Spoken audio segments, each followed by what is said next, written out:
Today, we're plogging the Manawatu River Park.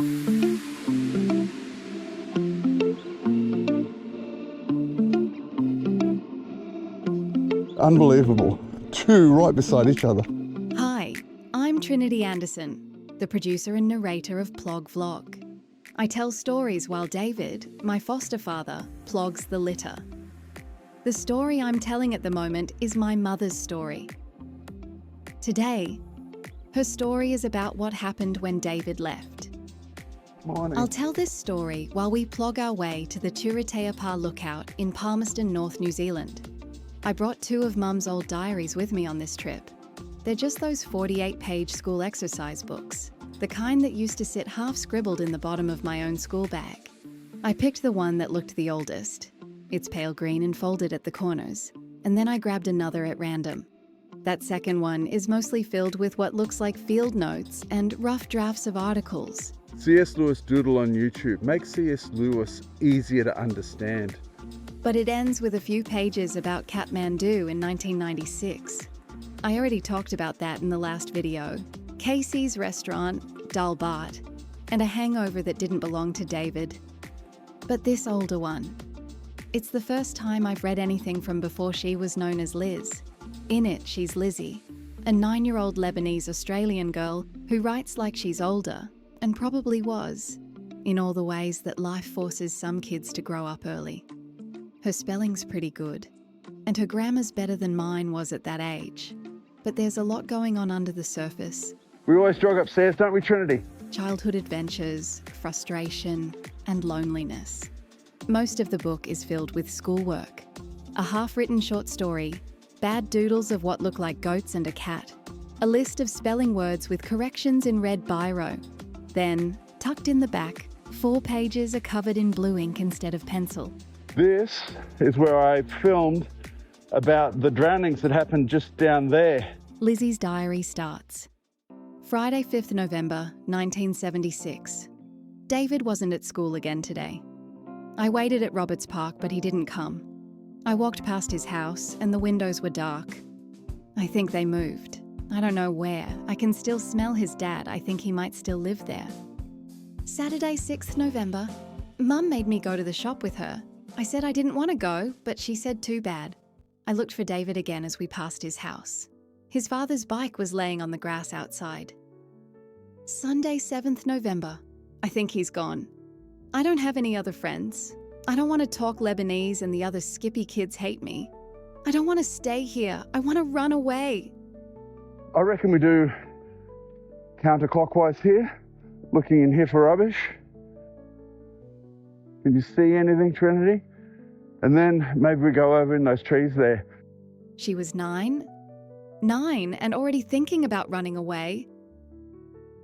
She and David had been inseparable from what I've gathered. They'd play in the drains, climb trees, and sneak out at night. David said they even got chased by police one night. Some shop front had its windows blown out with a shotgun. And of course, they had to see it. They hid in the stormwater drains of Roberts Park to get away. Guess what? 4th dog poo bag of the day. 4 of them. Why not just walk your dog, right? Why wouldn't you just walk your dog, right? Follow me. Let's do this. Let's do that. I'm walking my dog, right? I'm walking my dog. Come on, Fido. Come on, Bruce. Come on, Betsy. Betsy, we're coming over here. Come on up in here. Come on, Betsy. We come up in here and we go, Betsy, come and do your crap in here. And then we don't bag it or anything. No one can even smell it or anything. Wouldn't that be a possible solution? Let's go through here. She wrote that they didn't talk much at school because kids teased them if they did. There's this one line. He says that I don't smell like Lebanese bread like the other Aussie boys say.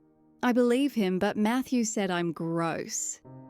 And then it just ends. So the urban eels are down there. She writes, David was my only friend. It's boring without him. Let's see what's up over the top of this hill. Even the drains are boring now. It's 2 weeks after David vanished. She didn't know that he and his mum had left his dad and were living in a caravan in his auntie's backyard. Something has been walking through this. See this track? something. I reckon wabbits. Shh, I think we're hunting wabbits. Let's go this way. Very quietly, Trinity. It's hard to be quiet in young boots. Let's go this way. No one explained. He was just gone. I actually have the class photo from that year.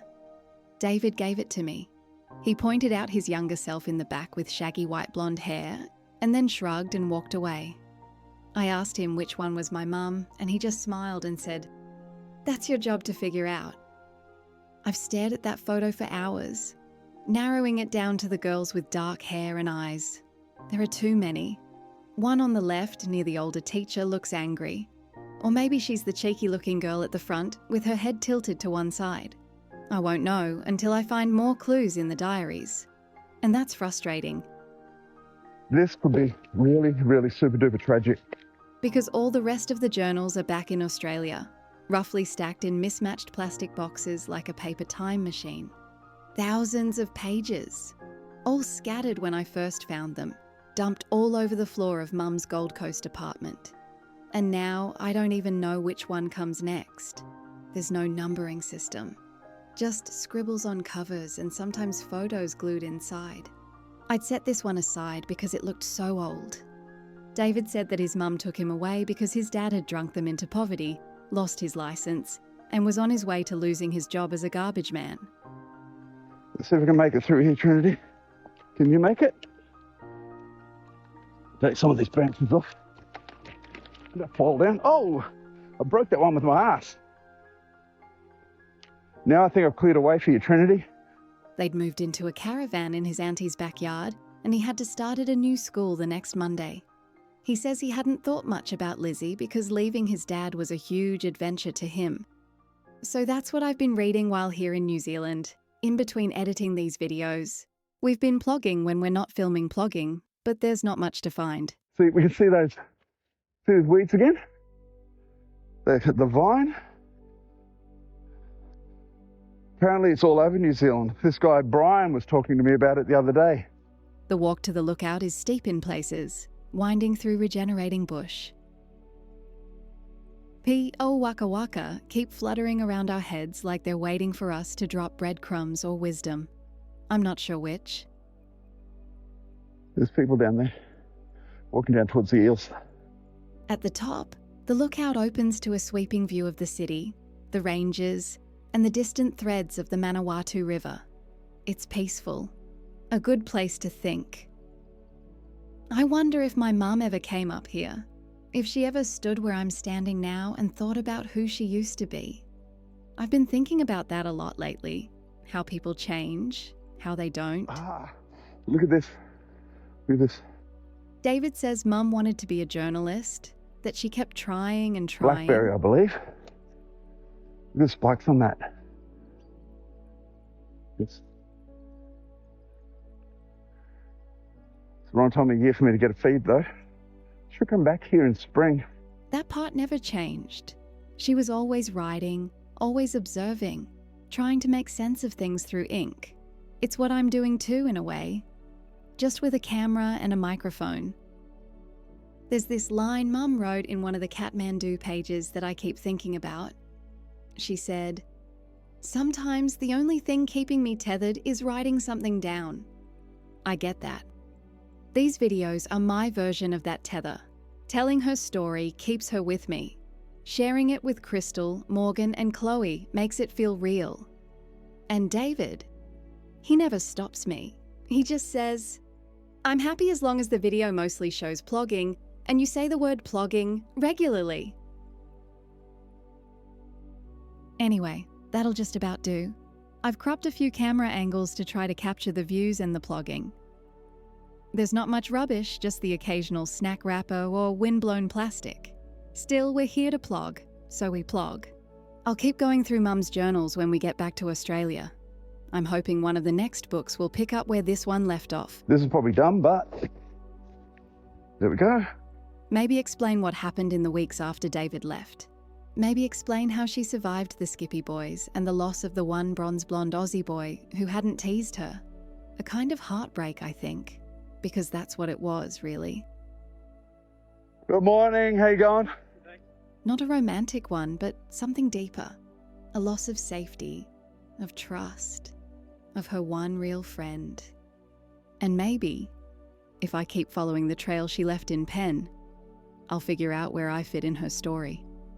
But for now, this is the Turitea Pa Lookout. This is where I am, and this is the story I'm telling. That'll do. That'll do, I think. Oh, I can't believe it. I turned around and look what I found. What is it? Milky's choc strawberry. I didn't even see that on the way. Oh, because I think I went that way and up. Yeah, so this here. Anyhow, that'll do, donkey. That'll do. That'll do, donkey. That'll do.